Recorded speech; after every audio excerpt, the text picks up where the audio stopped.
Assalamualaikum warahmatullahi wabarakatuh. Perkenalkan, nama saya Raisa dari Ekonomi Syariah dengan NIM 23161034. Baiklah, saya di sini akan mempresentasikan tugas UAS Filsafat Umum dengan dosen pengampu Pak Amiruddin. Pada poin soal pertama, saya akan menjelaskan pengertian filsafat. Menurut buku Filsafat Mauladi M. Hum halaman 5, filsafat secara etimologi, filsafat dalam bahasa Arab, falsafah, yang dalam bahasa Inggris filosofi, yang berasal dari bahasa Yunani philosophia, dapat diartikan sebagai cinta kearifan dalam arti yang sedalam-dalamnya. Jadi filsuf adalah pecinta atau pencari kebijaksanaan, dan secara terminologi pengertian filsafat yang dirangkum dari pendapat beberapa ahli, yaitu filsafat adalah ilmu pengetahuan yang menyelidiki segala sesuatu yang ada, dan filsafat adalah induk dari segala pengetahuan. Filsafat adalah suatu pandangan tentang dunia, segala hal di dalamnya. Filsafat membuat suatu definisi pendahuluan yang menjadi dasar-dasar kepercayaan. Jadi, dalam arti filsafat memberi sumbangan dan peran sebagai induk yang melahirkan dan membantu mengembangkan ilmu pengetahuan sehingga ilmu pengetahuan itu dapat hidup dan berkembang seterusnya.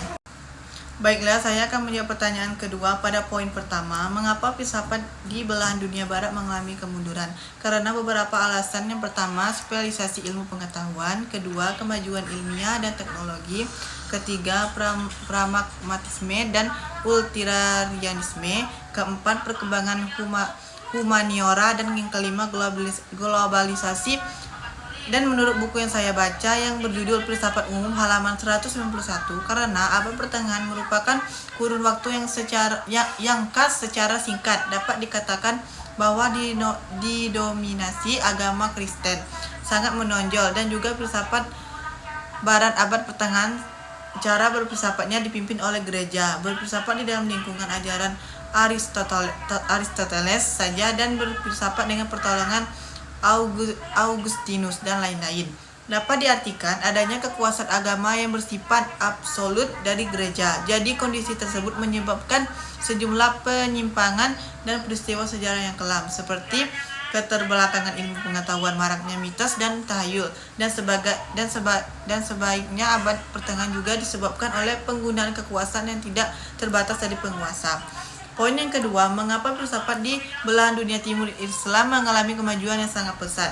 Karena pengaruh filsafat Yunani, dukungan politik dan ekonomi, bertukaran budaya, integrasi, dan agama, metode rasional dan empiris. Kebutuhan untuk menjawab tantangan zaman, perjalanan perpindahan ilmuwan, semua faktor ini berkontribusi pada dinamisme dan kecepatan perkembangan filsafat di dunia Islam, menjadikan salah satu tradisi filsafat yang paling berpengaruh dalam sejarah dunia. Dan menurut buku yang saya baca halaman 126, karena filsafat Islam tidak membatasi sumber dan tempat, para filsuf Islam tidak pernah malu mengakui kebenaran dan mengambilnya dari sumber manapun ia datang. Yang artinya filsafat Islam tidak membataskan para filsuf untuk mendapat, dan juga tidak seperti abad pertengahan tadi hanya berfilsafat di dalam lingkungan Aristoteles saja, dan tidak ada lingkungan yang lainnya, dan juga menyimpang karena dipimpin oleh gereja saja.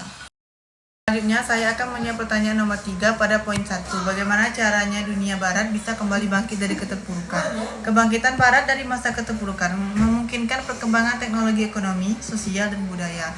Menurut dari jurnal yang saya baca, pada saat ini tidak terlepas dari kontribusi pada ilmuwan Mesir pada abad sebelumnya. Hal ini terjadi karena pada masa itu dunia lain masih dikuasai oleh doktrin gereja yang cenderung menolak kajian ilmu pengetahuan, dan para ilmuwan dianggap kafir, zindik, serta keluar dari agama Masehi, sehingga mereka disiksa dan dihukum. Akibatnya barat mengalami masa kegelapan. Poin nomor 2, apa hikmah atau pelajaran yang bisa diambil dari Renaissance dan Al-Qalam? Renaissance dan Al-Qalam adalah dua periode penting dalam sejarah. Hikmah dari Renaissance, pentingnya kebangkitan seni dan budaya, asal ingin tahu, dan penemuan ilmiah. Humanisme, pendidikan dan pembelajaran. Hikmah dari Al-Qalam, rasionalitas dan pemikiran kritis hak asasi manusia. Ilmu pengetahuan dan teknologi, sekularisme. Dengan pengambil hikmah Renaissance dan Al-Qalam, kita dapat belajar untuk menghargai pendidikan, kreativitas, pemikiran kritis, hak asasi manusia, dan inovasi ilmiah, dan pembangunan masyarakat yang lebih baik.